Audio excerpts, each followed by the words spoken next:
Leksjon 1. Avslappende rettreater. Hei, Anna. Jeg har tenkt på å planlegge en helgetur for å slappe av. Det høres fantastisk ut. Har du et bestemt sted i tankene? Jeg vurderer en koselig hytte ved sjøen. Jeg har veldig lyst til å slappe av i naturen. En hytte høres perfekt ut. Har du tenkt på hvilke fasiliteter du vil ha? Definitivt. Jeg tenkte at det ville være fint å ha et badekar for noen beroligende bad. Det er en god idé. Det er så avslappende å suge i et varmt bad etter en lang dag. Nøyaktig.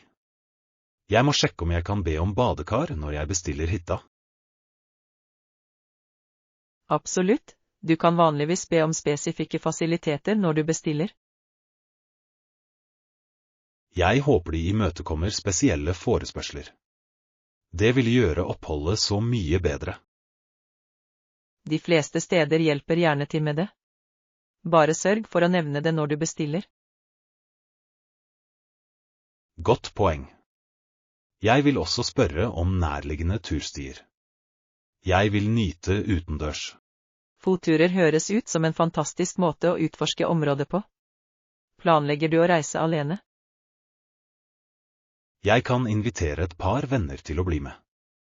Det er alltid gøy å dele erfaringer. Definitivt.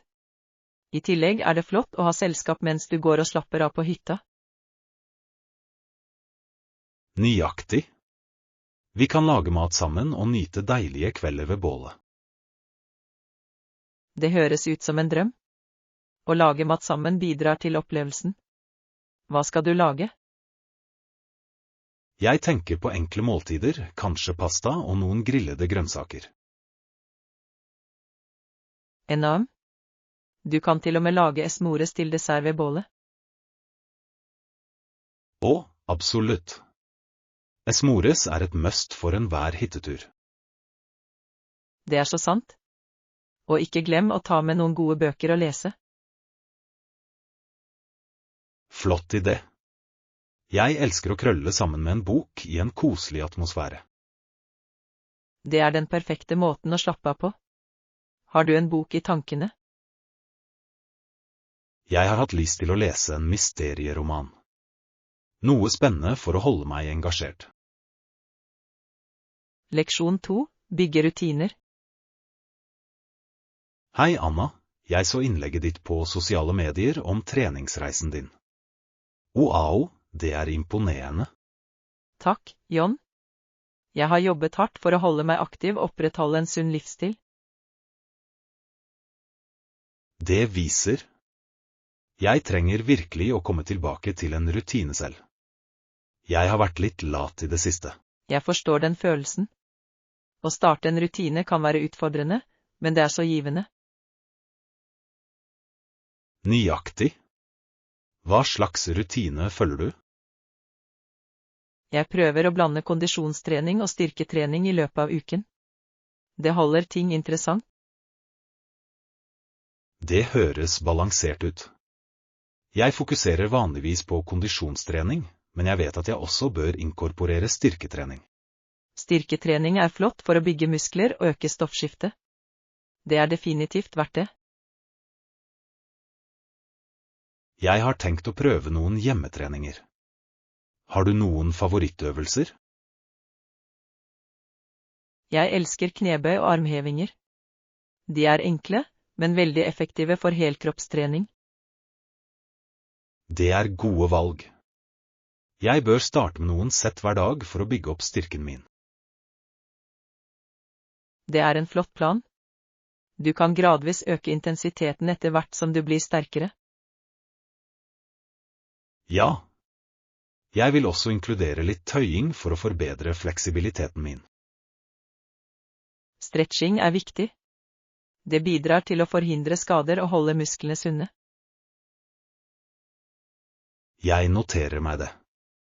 Hva med kostholdet ditt? Følger du noen spesifikke retningslinjer? Jeg prøver å spise et balansert kosthold med mye frukt, grønnsaker og fullkorn. Det høres smart ut. Jeg glemmer ofte å spise nok frukt og grønnsaker i travle dager. Tilberedning av måltider kan hjelpe med det. Hvis du tilbereder måltidene dine på forhånd, er det lettere å spise sunt. Matlaging er en god idé. Jeg må dedikere litt tid i helgene til det. Definitivt. Det sparer tid i løpet av uken og holder deg på sporet med målene dine. Hvordan holder du deg motivert til å holde fast ved rutinen din? Jeg setter meg små, oppnåelige mål og feirer fremgangen min. Det holder meg motivert. Det er en smart tilnærming. Kanskje jeg burde sette meg noen mål for treningsreisen min også. Leksjon 3. Reisedrømmer. Hei Anna, jeg kom nettopp over noen utrolige reisemål på nettet.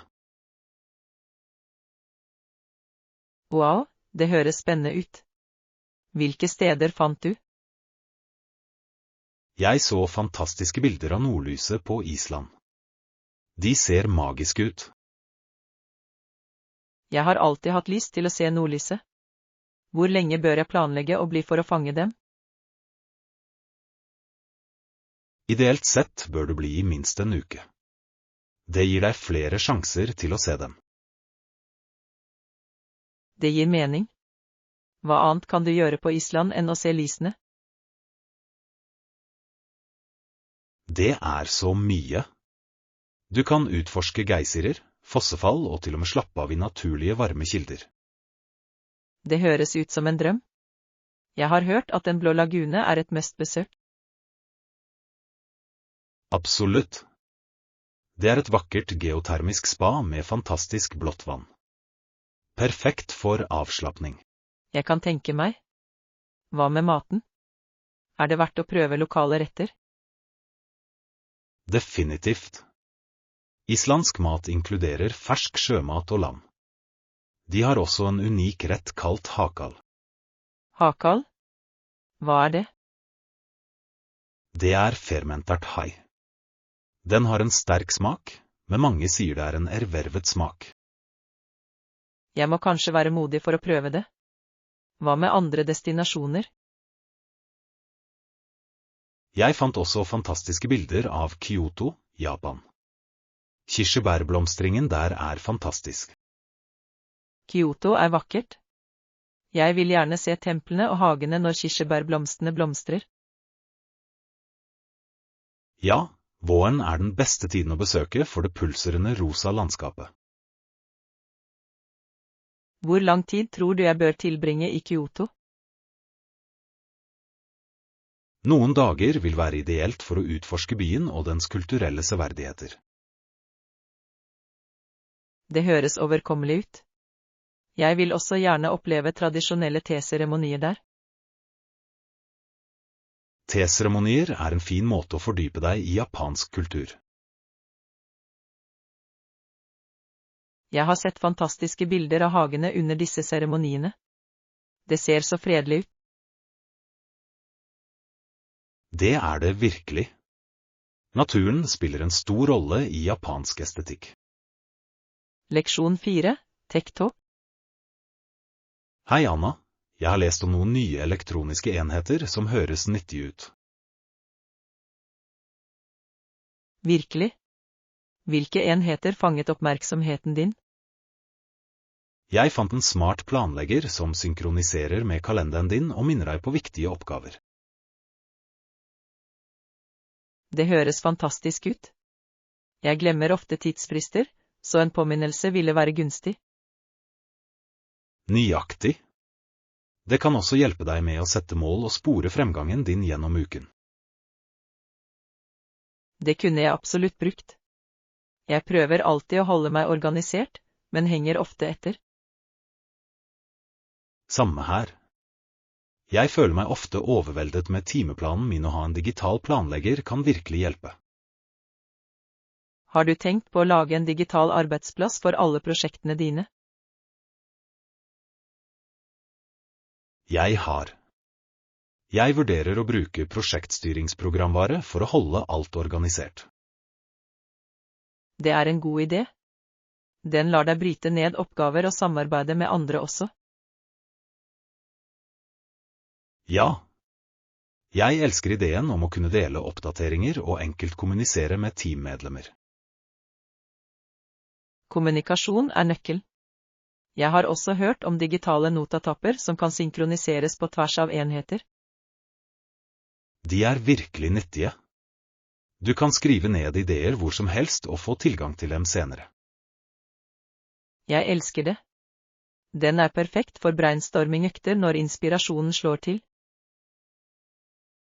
Har du noen gang prøvd å bruke et nettbrett for å ta notater? Det kan være ganske praktisk. Det har jeg ikke, men jeg har sett folk bruke pekepenner for å skrive akkurat som på papir. Ja. Det føles så naturlig og kan hjelpe deg med å holde fokus under møter eller forelesninger. Jeg kan prøve det. Kjenner du til noen gode apper for å organisere notater? Jeg har hørt gode ting om Notion og Evernote. De har begge allsidige funksjoner. Jeg skal sjekke dem ut. Å ha alt på et sted ville spare meg for mye tid. Definitivt.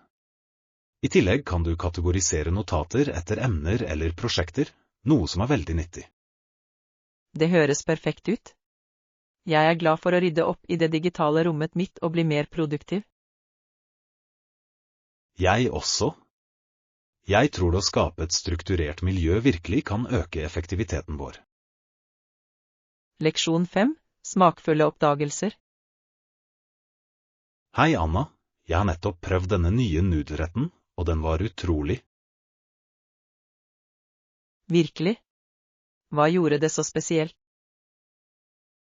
Nudlene var velsmakende, og krydderne skapte en eksplosjon av smaker i munnen min. Det høres deilig ut. Hva slags krydder brukte de? De brukte en blanding av chili, hvitløk og ingefær. Det ga retten et godt kick. Jeg elsker ingefær i matlagingen. Det gir en så frisk smak. Har du laget den selv? Jeg ønsker. Jeg fant den på en lokal restaurant som spesialiserer seg på asiatisk mat. Jeg må sjekke det stedet. Har de andre interessante retter? Ja. De tilbyr en rekke dumplings, risretter og til og med dessertalternativer. Dumplings høres fristende ut. Er de dampet eller stekt? De har begge deler. De dampede er fylt med svinekjøtt, mens de stekte er sprø og gyldne. Jeg kan nesten smake dem. Hva med desserten? Noen anbefalinger? De har en kokospudding som er lett og forfriskende. Perfekt etter et velsmakende måltid. Det høres herlig ut. Jeg elsker kokosnøttdesserter, de er vanligvis så kremete og søte. Nøyaktig. Kombinasjonen av smaker og teksturer gjør den til en perfekt finish. Jeg blir sulten bare av å høre om det. Har du tenkt å reise tilbake snart? Definitivt. Jeg vil prøve flere retter, spesielt deres krydrede nudelsuppe neste gang. Krydret nudelsuppe høres ut som et godt valg. Jeg elsker en god, varmende suppe. Jeg også. Den er perfekt for kalde dager. Har du en favoritt-nudelrett? Jeg er en stor fan av pad thai. Kombinasjonen av peanøtter, lime og ferske grønnsaker er fantastisk. Pad thai er deilig. Jeg elsker hvordan den balanserer søte, syrlige og salte smaker. Nøyaktig. Og crunchen fra peanøttene gir en fin tekstur. Har du prøvd å lage den? Jeg har. Det var litt vanskelig, men resultatet var verdt det. Jeg kommer definitivt til å klare det igjen. Leksjon 6. Reisetips. Hei Anna, jeg har lest om reiseregler, spesielt angående vesker i bagasjen. Det er et smart trekk. Hva har du funnet ut om mengden væske vi kan ta med? Ja, hver beholder bør ikke være mer enn 100 milliliter hvis du flyr. Det gir mening. Og alle beholderne må passe i en enkelt kvartstørrelse, ikke sant? Nøyaktig. Det er viktig å følge disse reglene for å unngå forsinkelser i sikkerhetskontrollene. Har du noen gang måttet håndtere det på flyplassen? Jeg har. En gang glemte jeg en stor flaske shampoo, og de måtte kaste den. Å nei. Det høres frustrerende ut. Jeg dobbeltsjekker alltid vesken min nå. God idé. Det er bedre å være trygg enn å beklage. Har du noe nødvendig reiseutstyr du alltid pakker? Definitivt. Jeg tar alltid med en bærbar lader. Det er en livredder under lange flyreiser. Det er et godt tips. Jeg glemmer vanligvis å pakke min og ender opp med å bekymre meg for telefons batteri. En annen må ha for meg er støyreduserende hodetelefoner. De utgjør en enorm forskjell på fly. Jeg kan tenke meg. Det er fint å blokkere støyen og nyte litt musikk eller en god film. Nøyaktig. Hva med snacks? Tar du med deg når du reiser? Ja. Jeg pakker alltid med noen nøtter og granolabarer. De er sunne og holder meg mett. Det er smart. Flyplassmat kan være dyrt og ikke alltid det beste. Høyre. Å ha snacks for hånden sparer både penger og tid. Hvilken snacks pleier du å ta med? Jeg elsker å ta med tørket frukt og mørk sjokolade. De er perfekte for en søt godbit. Det høres deilig ut. Det burde jeg prøve neste gang. Har du noen tips for å holde deg komfortabel under en flytur? Lag er nøkkel. Jeg bruker alltid en lett genser fordi fly kan bli kjølige. Godt råd. Jeg tar også med en nakkepute for ekstra komfort. Det hjelper meg å sove bedre. Jeg må få en av dem. Å sove på fly kan være vanskelig uten riktig støtte. Helt. Og ikke glem å holde deg hydrert. Drikkevann er viktig under lange flyreiser. Leksjon 7. Treningsfordeler. Hei Anna, jeg har kommet tilbake i treningsrutinen min i det siste. Det er flott. Det er fantastisk, John. Hva er noen fysiske fordeler du har opplevd så langt?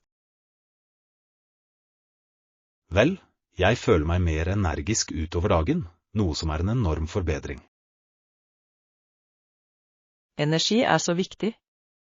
Har du lagt merke til endringer i styrke eller utholdenhet? Definitivt. Jeg kan løfte tyngre vekter nå og løpe lengre distanser uten å føle meg utslitt.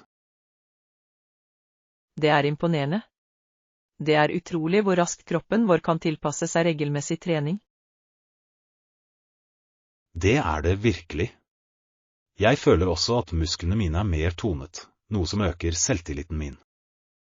Tonede muskler kan gjøre en stor forskjell i hvordan vi føler om oss selv. Hva slags treningsøkter har du drevet med? Jeg har blandet styrketrening med kondisjonstrening, som løping og sykling. Det holder ting interessant. Å blande treningsøkter er en smart tilnærming. Det bidrar til å forhindre kjedsomhet og jobber med forskjellige muskelgrupper. Nøyaktig.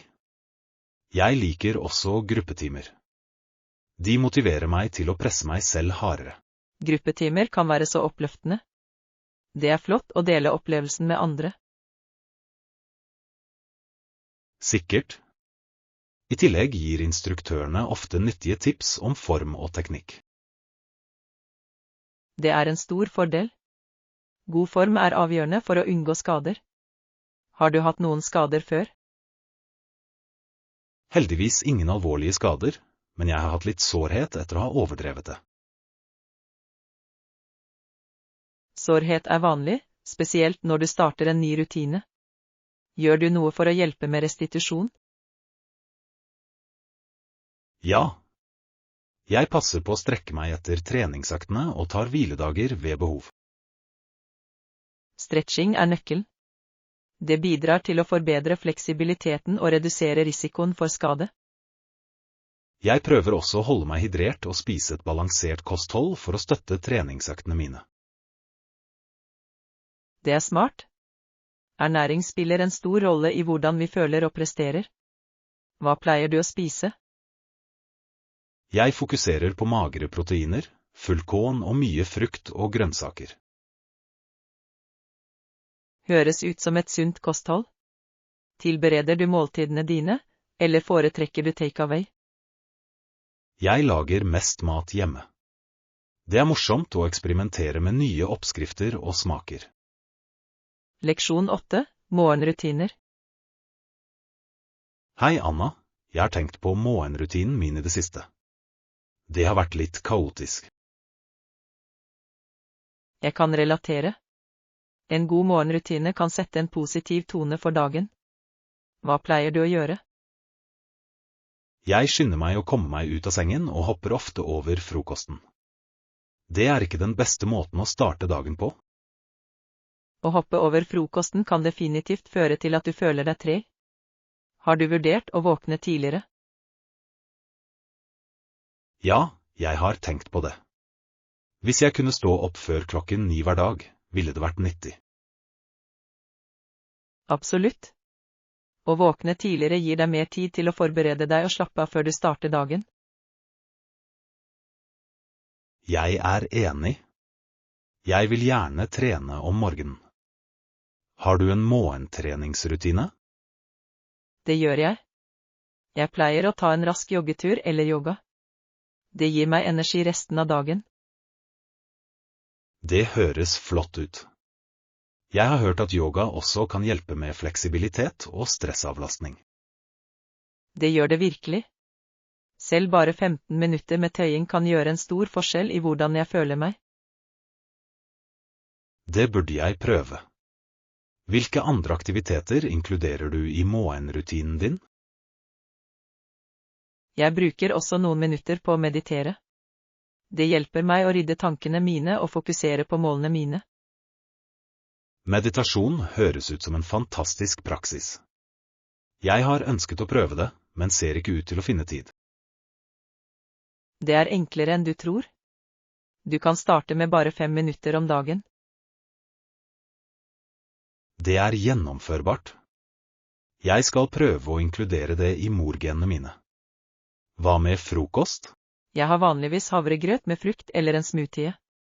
Det er mettende og næringsrikt. Det høres deilig og sunt ut. Jeg tar ofte kaffe og glemmer å spise. Kaffe er kjempegodt, men det er viktig å balansere det med et godt måltid. Kanskje prøve overnight oats. Havre over natten? Hvordan lager du disse? Det er enkelt. Bare bland havre med melk eller yoghurt, tilsett frukt eller nøtter, og la det stå i kjøleskapet over natten. Det høres enkelt ut. Jeg kunne tilberede den kvelden før og ta den om morgenen. Leksjon 9. Etikette og skikker. Hei Anna, jeg leste om forskjellige skikker rundt om i verden, og det er fascinerende. Det er det virkelig. Noen tradisjoner har interessant opphav. Hva fant du ut? Jeg lærte at det å ta av seg hatten som et tegn på respekt opprinnelig kan ha kommet fra å ta av en hjelm. Det er en kul forbindelse. Det er fornuftig at det symboliserer åpenhet og ydmykhet. Nøyaktig. Det er som å vise at du ikke er en trussel. Har du lagt merke til noen uvanlige skikker på reisene dine? Ja. I noen kulturer er det høflig å hilse på folk med en bue i stedet for et håndtrykk. Å bukke er en respektfull gest. Jeg har hørt at det er vanlig i Japan. Hvilke andre skikker kjenner du til? I Italia er det vanlig å hilse på alle i rommet, selv om du ikke kjenner dem. Det er interessant.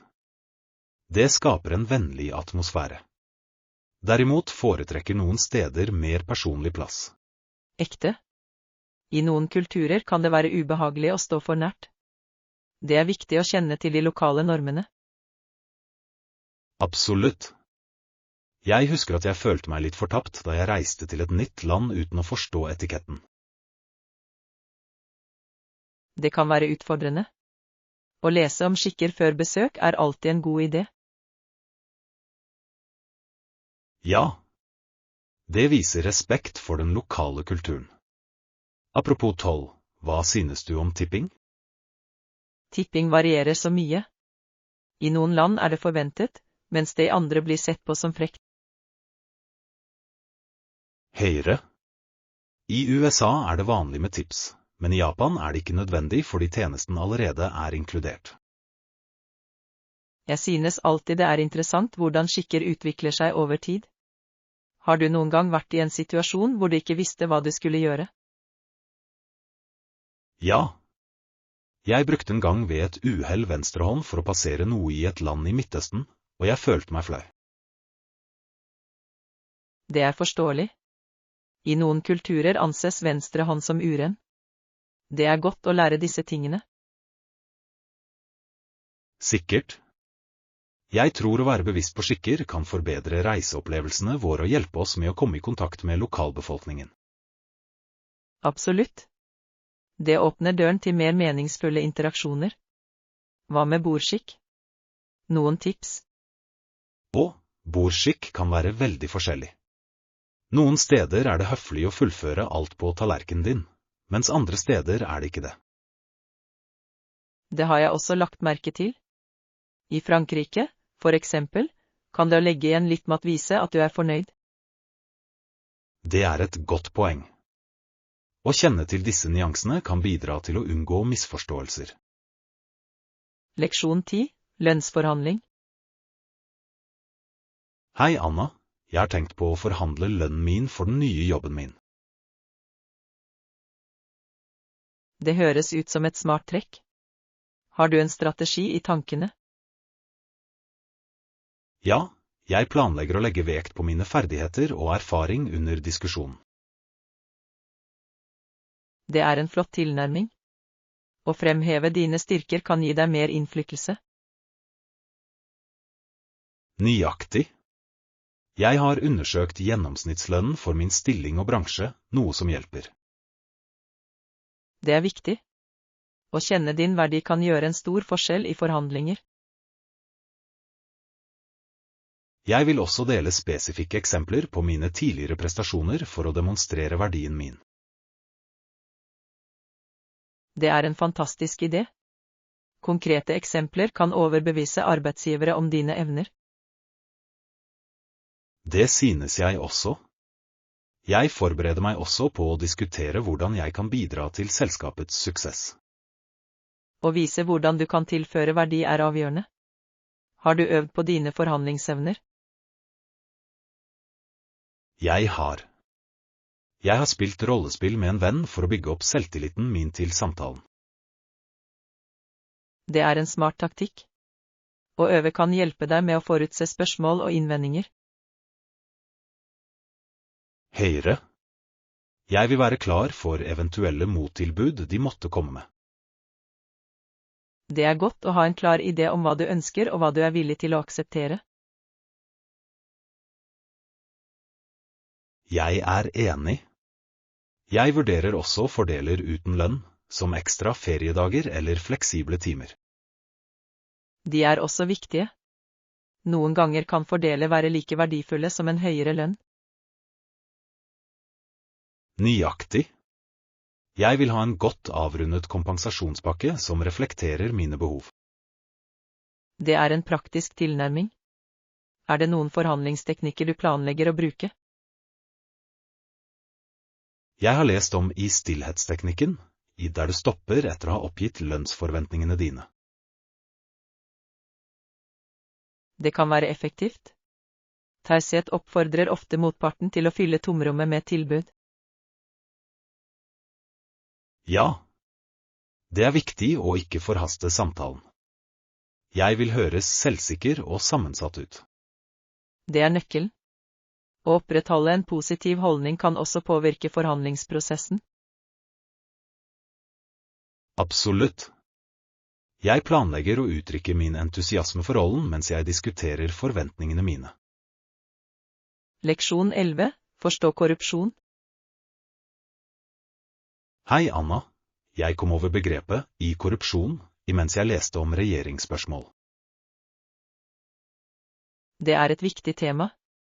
Korrupsjon kan ha alvorlige konsekvenser for samfunnet. Hva lærte du? Jeg lærte at når en tjenestemann i en regjering eller virksomhet opptrer uærlig, sier vi at denne personen er korrupt.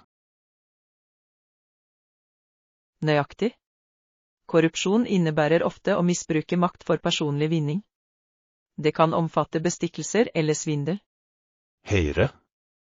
Det er alarmerende hvordan korrupsjon kan undergrave tilliten til institusjoner.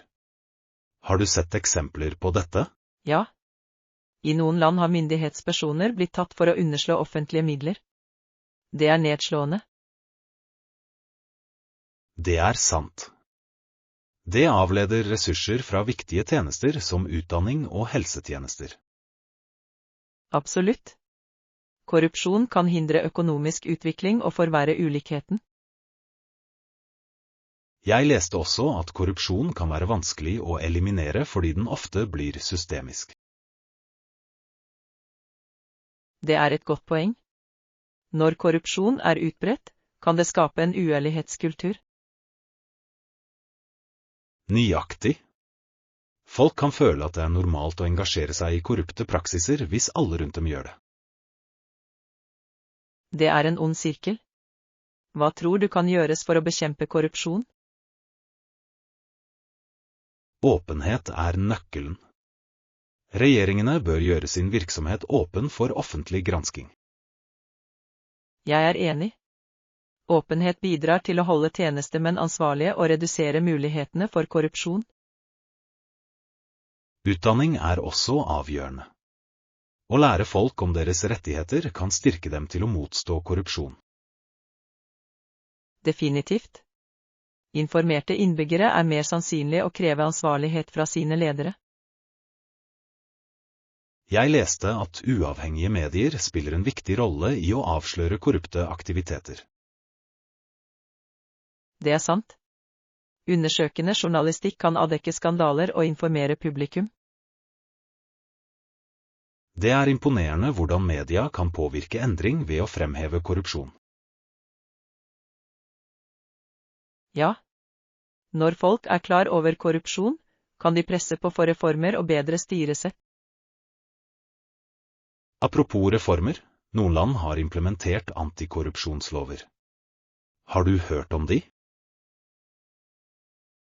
Ja. Lovgivning som tar sikte på å forhindre korrupsjon kan bidra til å skape et mer etisk miljø. Det er oppmuntrende å se regjeringer iverksette tiltak mot korrupsjon. Imidlertid er håndheving avgjørende. Leksjon 12. Nettverk og kommunikasjon. Hei, Anna. Jeg har tenkt på hvordan jeg kan knytte forbindelser til kommende arrangementer. Det er en god idé. Nettverk kan virkelig åpne dører. Hvilke strategier vurderer du? Jeg tror det er viktig å sende en personlig e-post til potensielle kontakter. Det viser interesse og innsats. Absolutt. En personlig e-post kan gjøre et sterkt inntrykk sammenlignet med en generisk melding. Nøyaktig. Jeg planlegger å nevne spesifikke detaljer om arbeidet deres for å vise at jeg har gjort leksene mine. Det er smart. Å skreddersy budskapet ditt kan fremme bedre relasjoner og vise genuin interesse. Jeg synes også det er viktig å følge opp etter arrangementet. En rask takkepost kan gå langt. Ja. Oppfølging holder samtalen i gang og styrker forbindelsen din. Hva annet har du tenkt å gjøre? Jeg vurderer å delta på workshops eller seminarer relatert til feltet mitt. De er flotte for å møte nye mennesker. Workshops er fantastisk. De gir ikke bare kunnskap, men skaper også nettverksmuligheter. Nøyaktig. I tillegg kan det å delta i diskusjoner under disse hendelsene bidra til å bryte isen. Sikkert. Å stille spørsmål viser at du er interessert og kan føre til dypere samtaler. Jeg ønsker også å forberede en kort introduksjon om meg selv for å dele når jeg møter nye mennesker. Det er en flott tilnærming. En kortfattet introduksjon kan hjelpe andre å huske deg bedre. Jeg vil inkludere min bakgrunn, ferdigheter og hva jeg håper å få ut av arrangementet. Det er perfekt. Det gir folk kontekst om hvem du er og hva du leter etter. Jeg tenker også på å koble til på sosiale medier etter arrangementet for å opprettholde disse relasjonene.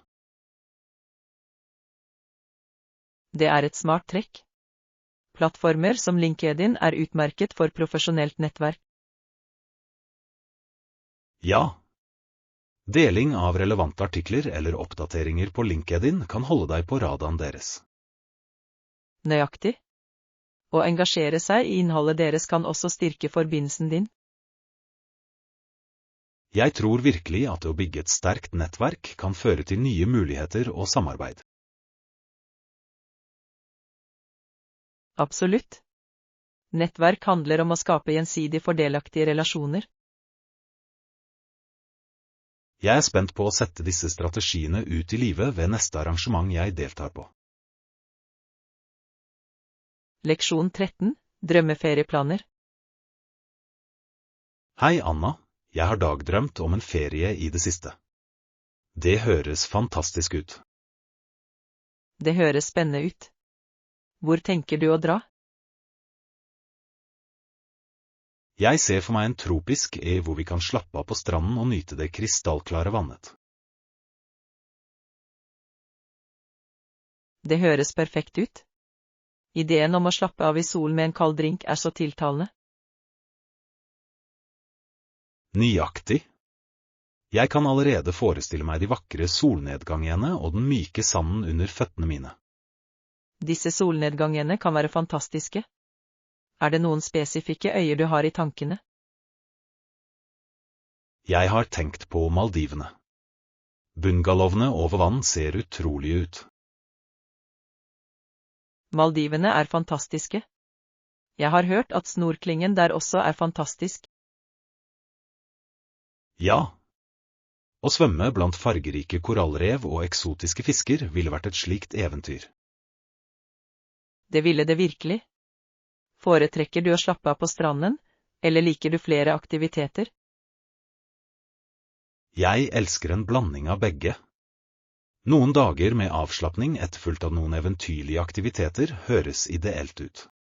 Det er en flott balanse. Du kan padle kajakk eller ta en båttur for å utforske nærliggende øyer. Absolutt. Og kanskje noen kveldsturer langs kysten for å nyte nattehimmelen. De turene ville vært magiske. Lyden av bølgene og stjernene over skaper en så fredelig atmosfære. Ja. I tillegg vil det å prøve lokal mat være et høydepunkt på turen. Fersk sjømat rett ved stranden. Enorm. Jeg kan allerede tenke meg å nyte grillet fisk med tropiske frukter. For en godbit. Nøyaktig. Mat er en så viktig del av å reise. Det er gøy å oppleve forskjellige smaker. Har du tenkt på hvor lenge du ønsker å bli?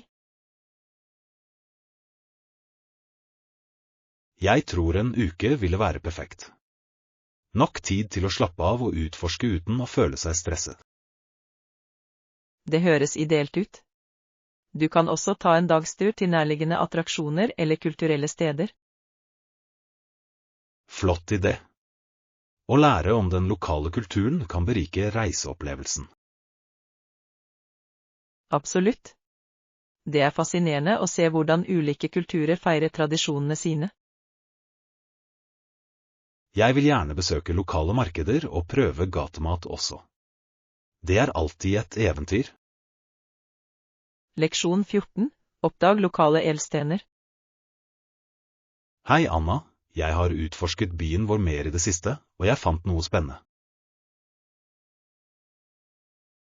Og virkelig? Hva oppdaget du? Det er en koselig kafé i sentrum som serverer fantastiske bakverk. Det høres herlig ut. Jeg elsker en god kafé med en varm atmosfære. Hva slags bakverk har de?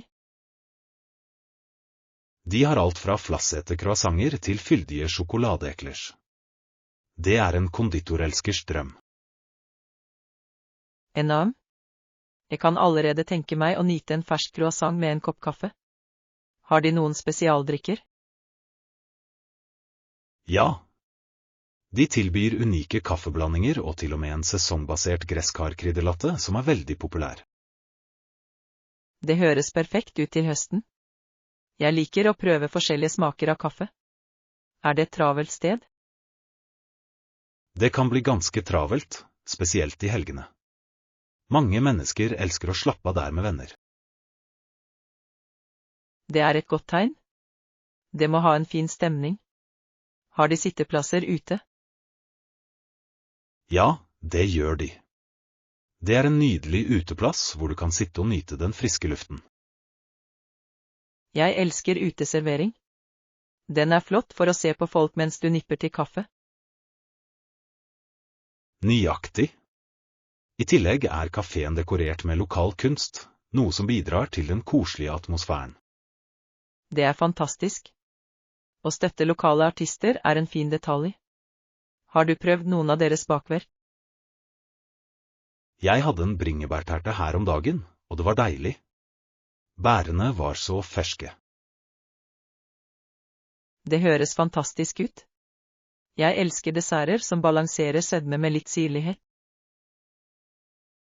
Jeg er enig. Jeg tenker på å ta med noen venner dit denne helgen for å dele opplevelsen. Det er en god idé. Det er alltid gøy å nyte god mat i godt selskap. Nøyaktig. I tillegg vil jeg at de skal prøve kaféens berømte kanelsnurrer. De er enorme. Store kanelsnurrer. Tell meg med. Jeg vil gjerne bli med dere alle og prøve dem. Perfekt. Jo flere, jo bedre. Vi kan lage en morsom utflukt av det. Jeg gleder meg. Å utforske nye steder i byen kan føre til gode minner. Definitivt. Det er hyggelig å oppdage lokale steder i stedet for å alltid gå til kjederestauranter. Leksjon 15. Finne fred i naturen. Hei, Anna. Jeg besøkte den botaniske hagen i går, og det var utrolig. Det høres fantastisk ut. Jeg har alltid hatt lyst til å dra dit. Hvordan var det? Det var som å gå inn i en fredelig, beroligende scene. Blomstene var i full blomst, og fargene var levende.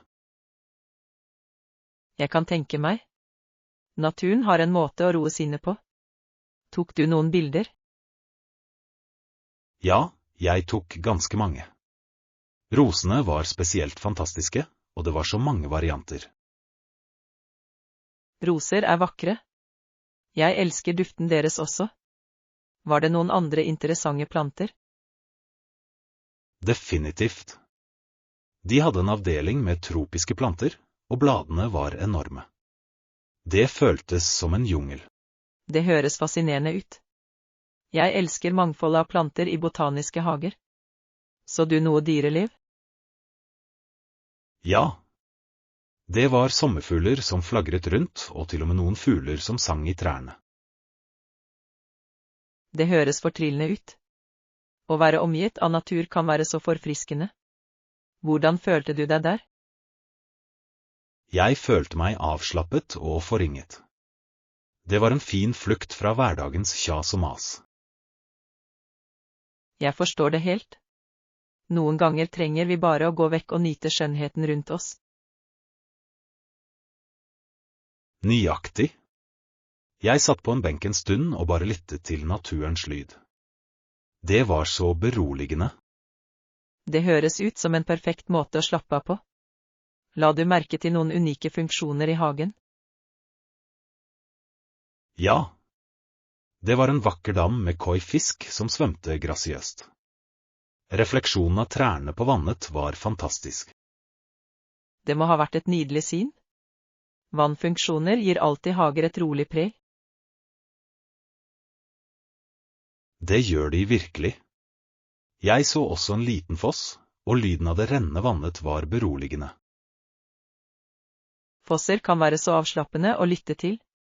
Det skaper en fredelig atmosfære. Sikkert. Jeg tror jeg kunne brukt timer på å bare nyte synet og lydene der. Jeg vil gjerne være med neste gang. Det høres ut som et flott sted å få kontakt med naturen. Det burde du definitivt. Det er en fantastisk måte å lade opp og finne litt ro. Jeg er enig. Kanskje vi kan planlegge en piknik der? Nyt naturen mens du spiser litt snacks. Det er en fantastisk idé. En piknik omgitt av blomster ville være en herlig opplevelse. Leksjon 16. Hotellfasiliteter og tjenester. Hei, Anna. Jeg har et spørsmål om hotellets treningsfasiliteter.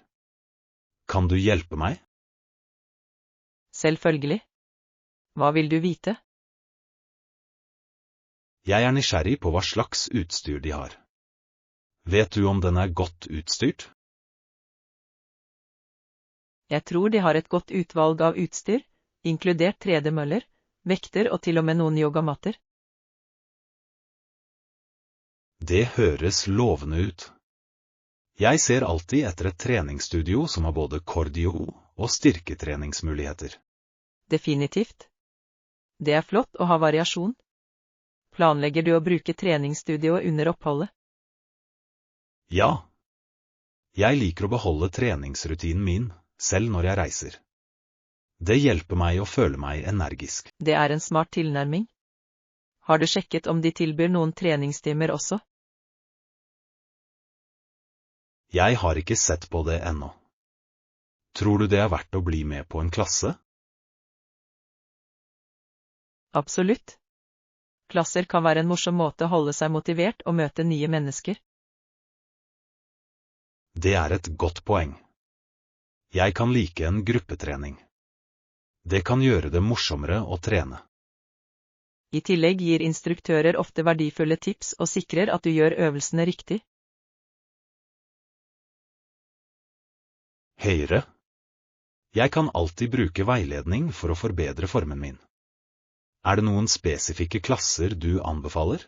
Jeg har hørt at yoga og spinningtimer er veldig populære. De tilbyr begge gode treningsøkter. Yoga høres avslappende ut, men spinning definitivt ville fått hjertet mitt til å pumpe. Jeg kan prøve begge deler. Det er en flott plan. Sjekk også om treningsstudioet har badstue eller dampbad. De er fine for restitusjon. Og jeg elsker badstuer. De er perfekte for å slappe av etter en treningsøkt. Tror du dette hotellet har en? Det tror jeg det gjør. En badstue kan virkelig forbedre treningsopplevelsen din. Det er flott for muskelavslapping. Jeg er glad for å høre det. Jeg vil definitivt se etter disse fasilitetene når jeg sjekker inn. En annen ting å vurdere er hotellets beliggenhet. Er det i nærheten av parker eller løpestier? Ja, jeg la merke til at det er en stor park i nærheten. Jeg kan ta en løpetur der i stedet for å bruke tredemøllen. Det høres deilig ut. Å løpe ute kan være forfriskende og gir deg en endring av natur. Nøyaktig. Jeg liker å være utendørs. Det gjør at trening føles mindre som et ork. Leksjon 17. Familiebesøk og historier. Hei Anna, gjett hva? Min bestefar fra Irland kommer snart på besøk til oss. Det er spennende. Jeg elsker familiebesøk. Hvor lenge er det siden du så ham sist? Det er et par år siden. Han kom over med båt forrige gang, noe som litt av et eventyr. En båttur høres fantastisk ut. Har han fortalt deg noen historier om reisen sin? Ja. Han snakket om hvor vakkert havet var og hvordan han til og med så delfiner underveis. Delfiner? Det må ha vært et magisk syn. Jeg vil gjerne se dem i naturen. Absolutt. Han sa at det fikk den lange reisen til å føles kortere. Han nyter havets skjønnhet. Jeg kan forstå hvorfor. Det er noe fredelig med å være på vannet. Hva annet delte han? Han nevnte å møte interessante mennesker på båten, som reisende fra forskjellige land. Det høres fascinerende ut. Å møte nye mennesker kan gjøre reiser så mye mer berikende. Definitivt. Han elsker å lytte til historiene deres og dele sine egne erfaringer. Bestefaren din høres ut som en god historieforteller. Har han noen favoritthistorier? Og han har masse. En av mine favoritter handler om barndommen hans i Irland og spillene han pleide å spille. Det høres herlig ut. Det er fantastisk å høre om familiehistorie og tradisjoner. Ja, det knytter oss virkelig til røttene våre. Jeg gleder meg til å høre flere historier når han kommer på besøk. Har du planlagt noen aktiviteter for besøket hans? Jeg tenkte vi kunne ta ham med til noen lokale severdigheter, kanskje besøke det gamle slottet i nærheten. Det er en god idé. Slott har en så rik historie. Jeg er sikker på at han vil nyte det. Ja. Og jeg vil også introdusere ham for noen av favorittmatene våre, som grillmat og pizza. Perfekt. Mat kan være en fantastisk måte å knytte bånd på. Hva er favorittretten hans? Han elsker tradisjonelle irske retter, som shepherd's pie. Jeg kan prøve å lage det til ham. Det høres deilig ut. Å lage mat sammen kan også være en morsom aktivitet under besøket hans. Nøyaktig. Jeg er spent bare jeg tenker på det. Det vil være flott å tilbringe kvalitetstid med ham. Leksjon 18. Utforsk universitetslivet. Hei Anna, har du hørt om University of Windsor? Jeg har lest meg opp på det. Ja, det har jeg. Det er kjent for sine mangfoldige programmer og vakre campus. Hva fanget oppmerksomheten din? Jeg elsker hvordan de har elever fra hele verden, fra vest til øst og sør til nord. Det skaper et så rikt kulturmiljø. Absolutt. Mangfold i en universitetssetting kan forbedre læringsopplevelser. Har du vurdert å søke der? Jeg tenker på det. De tilbyr noen unike programmer som stemmer overens med mine interesser, spesielt i internasjonale relasjoner. Det høres ut som et fantastisk valg. Å studere internasjonale relasjoner kan åpne mange dører. Hvilke spesifikke områder interesserer deg? Jeg er spesielt interessert i diplomati og globale spørsmål. Jeg tror det er viktig å forstå ulike kulturer. Det er et verdifullt perspektiv. I tillegg kan det å lære av klassekamerater med forskjellig bakgrunn gi virkelig innsikt. Nøyaktig. Jeg vil gjerne høre deres historier og erfaringer. Det ville utvide min forståelse av verden. Vet du om de har noen studentorganisasjoner knyttet til internasjonale studier? Ja, de har noen få, som International Students Association. Det er en fin måte å få kontakt med andre. Det høres perfekt ut. Å bli med i slike organisasjoner kan hjelpe deg med å få venner og nettverk. Definitivt. Jeg leste også at universitetet arrangerer kulturelle arrangementer og festivaler gjennom hele året. Disse arrangementene må være så gøy. Det er en flott mulighet til å feire ulike kulturer og tradisjoner. Sikkert. Jeg tror deltakelse i disse arrangementene ville berike min universitetserfaring. Har du sett på campusfasilitetene? Jeg hørte at de har et flott bibliotek og studierom. Ja. Biblioteket har en enorm samling av ressurser, og studieområdene er laget for gruppearbeid. Det er viktig. Samarbeidsrom kan gjøre studiet mer engasjerende og produktivt. Jeg er enig. Og jeg så også at de har treningssenter og idrettslag. Å holde seg aktiv er viktig for meg. Det er en flott funksjon. Å balansere akademikere og fysisk aktivitet er nøkkelen til en sunn livsstil. Absolutt. Jeg er spent på muligheten for å bli med i et idrettslag og få nye venner. Det høres ut som du virkelig vurderer denne muligheten seriøst. Har du besøkt campus ennå? Ikke ennå, men jeg planlegger å ta en tur på campus snart. Jeg ønsker å få en følelse av miljøet. Leksjon 19. Avisers utvikling. Hei, Anna. Jeg leste en interessant artikkel om hvordan aviser har utviklet seg over tid, spesielt i Amerika. Og virkelig? Hva sto det om endringene i avisene? Den nevnte at det i mellomtiden utviklet seg en mer populær tilnærming til aviser, med fokus på sensasjon og underholdning. Sensasjonalisme? Det høres spennende ut. Jeg antar at det tiltrekker seg flere lesere, men det kan også endre nyhetskvaliteten. Nøyaktig. Skiftet mot mer underholdende innhold overskygger ofte seriøs journalistikk.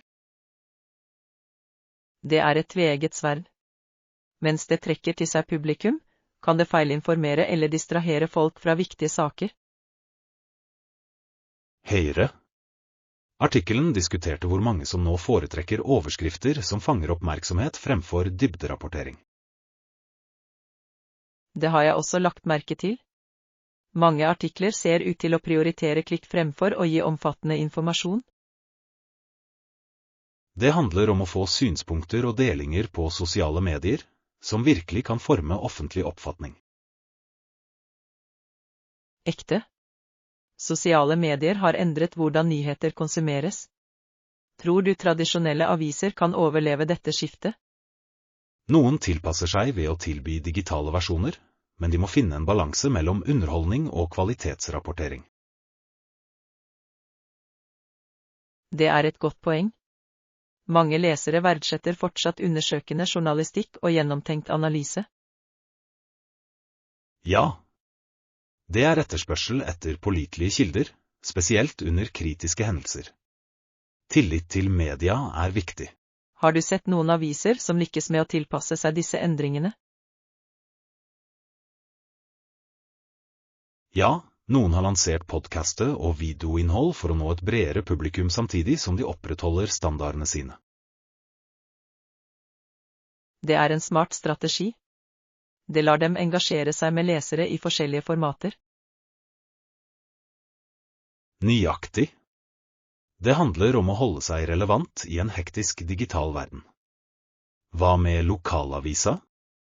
Lokalaviser spiller fortsatt en avgjørende rolle i lokalsamfunn, og gir nyheter som nasjonale utsalgssteder ofte overser.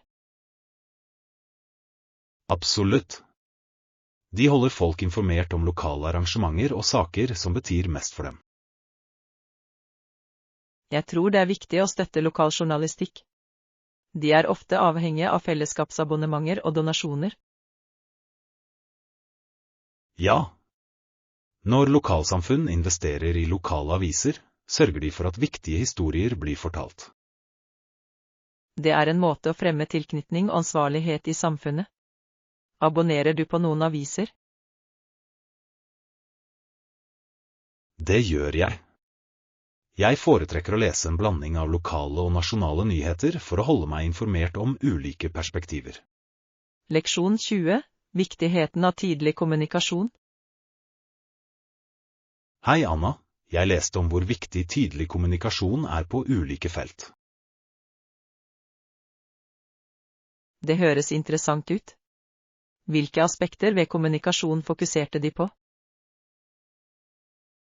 De diskuterte hvordan forståelse av begrunnelsen bak endringer i kommunikasjonsmetoder er avgjørende for suksess. Absolutt. Når folk forstår hvorfor endringer skjer, er det mer sannsynlig at de tilpasser seg og omfavner dem. Nøyaktig. For eksempel, i virksomheten, kan tydelig kommunikasjon forbedre teamarbeid og øke produktiviteten. Jeg er helt enig. Feil kommunikasjon kan føre til feil og misforståelser, som kan være kostbare. Høyre.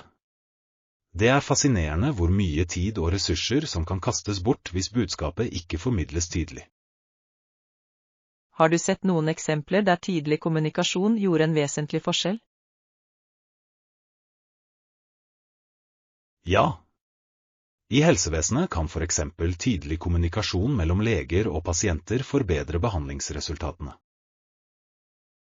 Det er et flott eksempel. Pasienter som forstår tilstandene deres er mer sannsynlig å følge medisinske råd. Nøyaktig. Det gir dem mulighet til å ta ansvar for helsen sin. Hva med utdanning? I utdanningen hjelper tydelig kommunikasjon elevene til å forstå konsepter bedre og oppmuntrer til aktiv deltakelse. Ekte. Når lærere kommuniserer effektivt, føler elevene seg mer komfortable med å stille spørsmål. Og det fremmer et positivt læringsmiljø. Det er avgjørende for elevene å føle seg støttet. Definitivt. Jeg tror også at i personlige relasjoner kan tydelig kommunikasjon forebygge konflikter. Ja, misforståelser kan ofte føre til unødvendige argumenter. Åpen dialog er nøkkelen. Det er det virkelig. Jeg tror at det å praktisere effektive kommunikasjonsferdigheter kan være til nytte på alle områder av livet. Absolutt. Har du noen tips for å forbedre kommunikasjonsevnen? Et tips er å alltid lytte aktivt.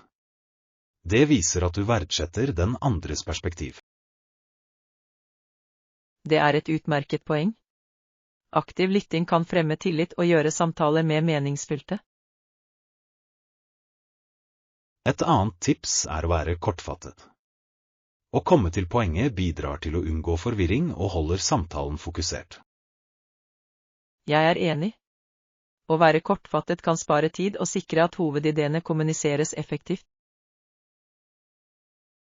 Dessuten kan det å bruke positivt kroppsspråk forbedre kommunikasjon. Ikke-verbale signaler spiller en stor rolle. Leksjon 21.